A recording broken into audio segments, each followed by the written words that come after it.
Tudo Posso está de volta. A gente, no comecinho do programa, eu disse que nós tentaríamos falar com um advogado, para esclarecer justamente essa situação da interrupção da gravidez, do aborto, Muitas grávidas, lamentavelmente, tentaram buscar justamente de uma forma clandestina, essa possibilidade. Mas para repercutir justamente essa situação e também falar sobre o direito das gestantes, até para falar sobre a lei, é uma lei 11.804, uma lei que foi sancionada em 2008. Na próxima semana, nós vamos trazer um advogado aqui no programa para dar justamente continuidade a esse assunto, E continuando agora com o nosso programa, a microcefalia é uma condição neurológica rara em que a cabeça e o cérebro da criança é significativamente menor do que a de outras da mesma idade, do mesmo sexo.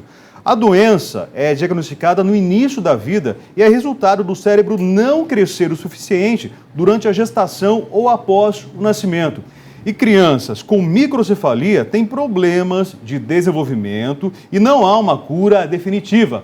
Mas tratamentos realizados desde os primeiros anos melhoram, então, o desenvolvimento e qualidade de vida. E, novamente, eu volto a citar o caso que nós mostramos no bloco anterior, dessa mãe que tem uma menina já de 14, 15 anos, que tem uma vida completamente normal, A gente está recebendo aqui o neurologista, Dr. Daniel Azevedo, para falar sobre isso. Dr. Daniel, boa tarde. Obrigado pela presença, seja bem-vindo, Hoje obrigado. Completando aqui, também o nosso corpo de profissionais para tratar desse assunto que, olha, ganhou as notícias, doutor? Sim, um assunto muito importante, ainda mais que tem uma associação com uma doença que pode causar grandes sequelas e grandes dificuldades para uma criação de uma criança e até mesmo tem um valor social muito grande, um gasto econômico e social muito grande para toda a atenção que vai ser dispensada a esses pacientes. Bom, na presença de um neuro, então, vamos entender o que é microcefalia. Doutor, por favor. Então, a microcefalia, como você já disse, é uma condição neurológica rara. Então, ela, por definição, é basicamente uma discrepância entre o crescimento do corpo da criança e o sistema nervoso central.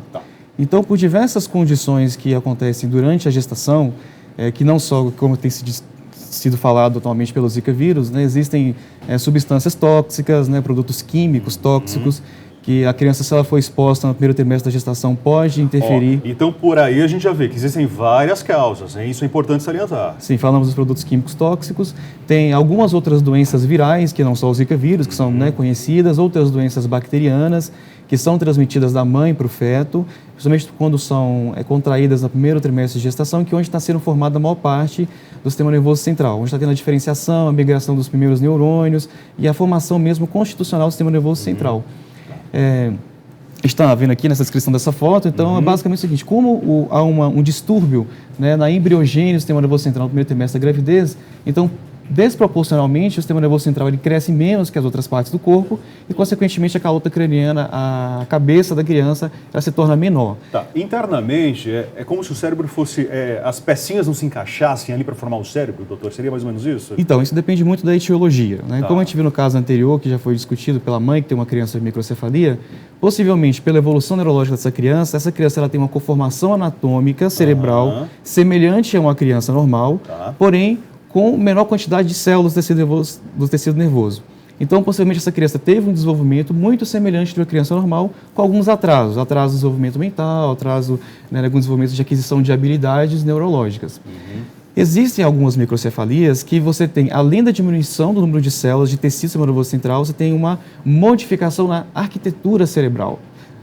Então, existem malformações associadas não só ao tamanho, mas também com a anatomia interna do sistema nervoso central. Então, formação dos ventrículos, de giros cerebrais. Olha, essa foto que a gente está mostrando aqui, acho que é até bacana para a gente poder ilustrar bem a diferença do tamanho. Sim, não é isso, sim. Tem como abrir na tela para o pessoal de casa ver? Isso, bem legal, perfeito.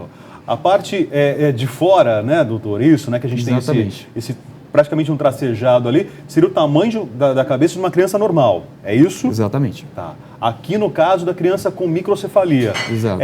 Mas acho que é bom também entender quais as condições de nascimento dessa criança, Exatamente. Porque não dá a criança que nasce prematura, naturalmente ela não vai ter, a cabeça, a circunferência dela vai ser menor, é isso também? Por isso que é muito importante na definição, que a definição da microcefalia é dada simplesmente pelo tamanho.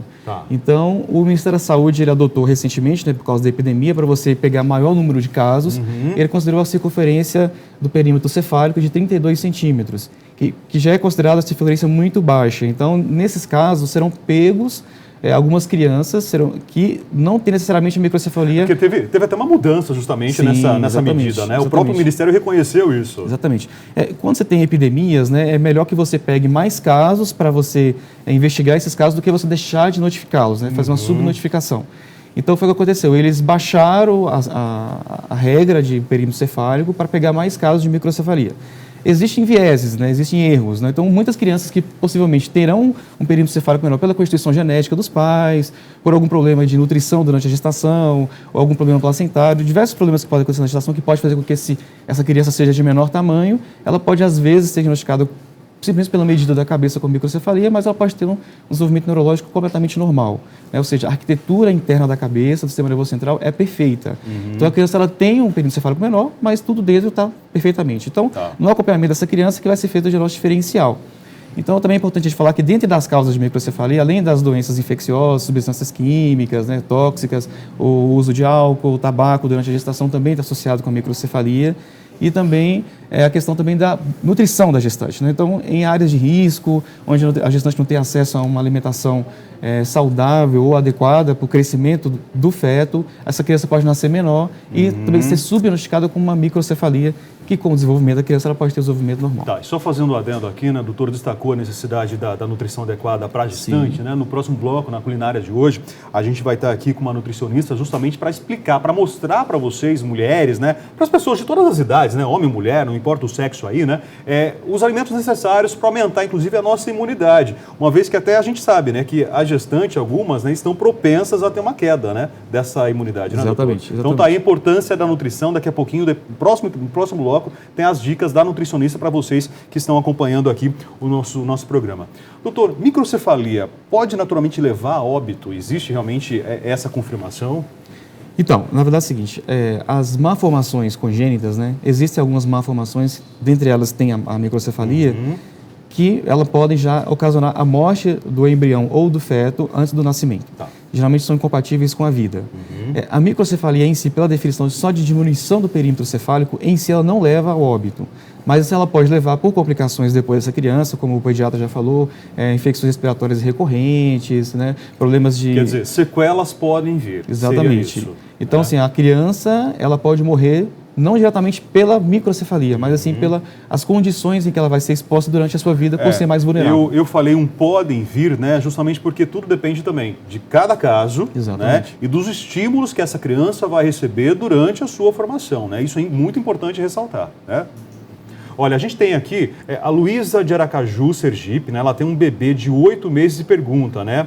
A minha filha pode ter paralisia cerebral? A filha dela já tem microcefalia, é isso, né? É esse o questionamento, então. Então, a Luísa, isso de Aracaju, Sergipe, ela faz essa pergunta. A filha tem microcefalia, quer saber se a filha pode ter paralisia cerebral, doutor? Então, a microcefalia, como eu disse, é uma definição por tamanho. Então, a gente precisa ver como é que está a arquitetura cerebral dessa criança, né? Então, existem alguns exames morfológicos, né, que são feitos, tomografia, ultrassom transfontanela, que é feito quando a criança nasce, e a ressonância magnética, a gente consegue estudar a arquitetura cerebral. Então, se a criança ela tem uma arquitetura cerebral anatomicamente semelhante de uma criança normal, essa criança ela terá menos chances de ter sequelas. A paralisia cerebral é o quê? É uma sequela neurológica que chama de encefalopatia crônica da infância. Então, a criança ela nasce com algum defeito no sistema nervoso central, que pode ser uma microcefalia por Zika vírus, por hipóxia, que é a falta de oxigênio durante o parto, bastante comum, para alguma outra infecção durante o período gestacional. E a alteração da arquitetura no período intraútero vai levar, então, a uma paralisia cerebral. E a paralisia cerebral é altamente complexa a definição, né? Ela pode ser tanto um retardo mental, uma alteração de inteligência, alteração motora em membros, etc. Mas, assim, então, depende, se a criança ainda é muito pequenininha, muito novinha, não tem como a gente saber como é que vai ser a evolução dela. Dependendo de como está a arquitetura cerebral dessa criança, a gente pode, então, fazer uma certa previsão de que ela pode evoluir com algum déficit neurológico crônico, que seria conhecido como paralisia cerebral. E, doutor, acho que é bom ressaltar também, né? Nós tivemos a conversa com a pediatra, que foi muito esclarecedora, né? E ficou claro para a gente, né, que nem toda mulher que teve o diagnóstico de Zika vai desenvolver durante a sua gestação uma criança com microcefalia. Sim, com certeza. É muito importante também de saber o seguinte, que essa associação que teve entre microcefalia e zicovírus é uma associação que está sendo confirmada, né? É muito precoce exatamente. isso, né? O que acontece? Existe na medicina, na epidemiologia, a gente fala de associação causal e não causal. Então, o que aconteceu, né, o ano passado foi o seguinte, que coincidiu a epidemia de Zika vírus com o aumento de casos de microcefalia. E veio a pergunta, existe uma causalidade, uma associação causal entre essas duas correlações estatísticas? E aí, sim, começou a perceber que algumas crianças que nasceram com microcefalia, a mãe teve a doença durante a gravidez. E aí começou a pensar, há como passar esse vírus para o feto? E se o feto estiver infectado, há alterações neurológicas que podem justificar a microcefalia? Então, essa resposta está sendo dada esse mês, no dia 10 de fevereiro, foi publicado numa grande revista internacional. Uma necrópsia que foi feita de um bebê, de um feto, né, que foi interrompida a gravidez de 32 semanas, e eles fatiaram o sistema nervoso central desse feto, identificaram diversas alterações morfológicas da citoarquitetura cerebral e identificaram o Zika vírus nessas alterações. Então, é uma evidência muito forte de que o Zika vírus, ele passa da mãe para o bebê, e do bebê ele altera, então, a estrutura do sistema nervoso central, alterando a migração dos neurônios, o amadurecimento dessas células e a formação mesmo arquitetural. E trazendo diversas sequelas graves, né? Então, essa criança, esse feto que foi feito a necrópsia, mostrou que o cérebro dele tinha alterações morfológicas muito graves, né? Então, ventrículos dilatados, ventrículos colabados, ausências de parte do sistema nervoso central, calcificações diversas. Então, se essas alterações elas forem confirmadas em muitas crianças, nas pesquisas que vão ser feitas aqui para frente, for uma coisa muito recorrente, muito provavelmente as crianças que têm microcefalia associada ao Zika vírus terão muitas sequelas neurológicas, terão qualidade de vida muito ruim. Então, a gente não tem como saber ainda, pelo Zika vírus, qual será a evolução. O senhor vê como evitar isso? Na gravidez, né? O caso já foi... A mãe já teve o Zika. A criança já diagnosticada com microcefalia. Ainda durante a gestação, existe como minimizar sequelas futuramente? Então, essa é uma pergunta difícil de responder, porque primeiro a gente está ainda descobrindo como o vírus está se desenvolvendo. A gente pode fazer associação com outras doenças congênitas, né? Então, existem algumas doenças congênitas, toxoplasmose, né, por exemplo, que se a mãe contrair, né, durante a gravidez, você pode tratar essa mãe e tentar minimizar, então, as sequelas neurológicas dessa criança. Se, por exemplo, a toxoplasmose fosse adquirida na fase principal de diferenciação do sistema nervoso central, no primeiro trimestre, as primeiras 12 semanas, mesmo tratando, é muito difícil que a criança não tenha nenhuma sequela neurológica.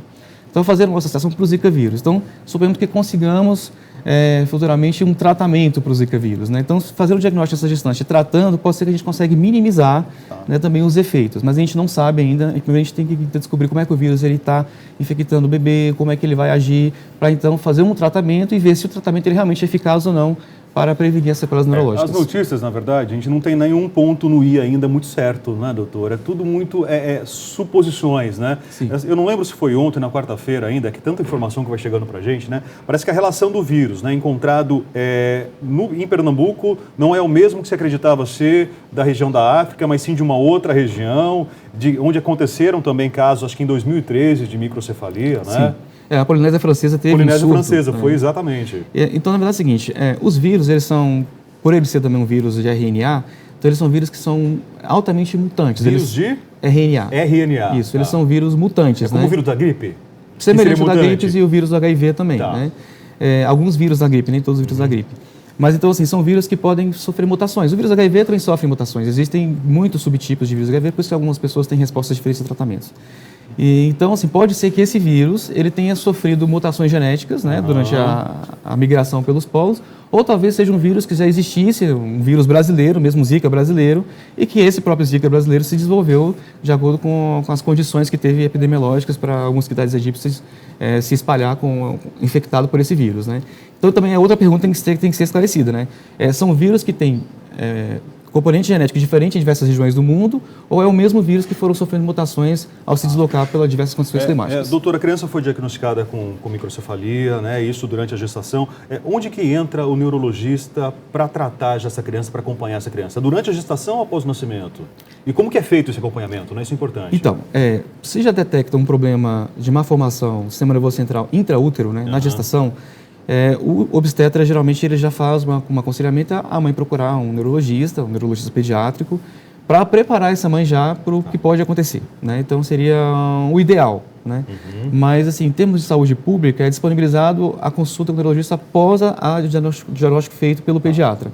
Então, o pediatra fez o diagnóstico de microcefalia, ele pede a avaliação do neurologista e vai então fazer um estudo da morfologia cerebral dessa criança. Então, ele vai ver como a criança está, fazer o exame neurológico, ver se ela já tem sequelas precoces ou não e ver como é que está a condição do sistema nervoso central dessa criança.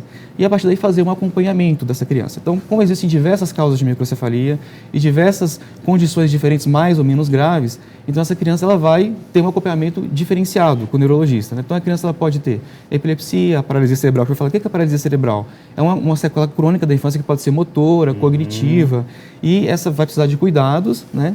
E, por exemplo, a criança que vai precisar de reabilitação motora, por exemplo, órteses para poder andar, para poder escrever, vai ter que ter acompanhamento de psicólogo, terapeuta ocupacional. Imagino que até para vocês, né, deve ser novidade também, né? Como lidar com essa criança vítima de microcefalia em função do Zika. Exatamente, né? porque a gente não sabe ainda como é que assim, se existe um padrão de Zika vírus para todas as crianças que têm microcefalia para o Zika vírus, elas têm a mesma evolução neurológica, é o mesmo padrão de lesão cerebral, então isso são perguntas que vão ser sanadas, né? Qualquer afirmação hoje, né, é muito precoce, muito precoce. Né? Muito perfeito. Muito precoce. Doutor Daniel, muito obrigado pela presença, valeu pelos esclarecimentos, né? Se dúvidas ficaram, 0 operadora 11 94494 5023. A gente vai fazer então agora um rápido intervalo, né? Como eu anunciei, no próximo bloco a Eliana Bovolon vai estar com a gente aqui, ela é nutricionista e vai apresentar para vocês de todo o Brasil alimentos que aumentam a imunidade. Isso interessa para todas as pessoas. Claro que o destaque hoje, né, para gestantes, a gente sabe que algumas podem ter realmente uma baixa imunidade durante a gestação. Isso vai ajudar e muito, né, a evitar sequelas, evitar doenças. É melhor para a saúde da gestante, para a saúde do bebê. Tudo Posso então já volta.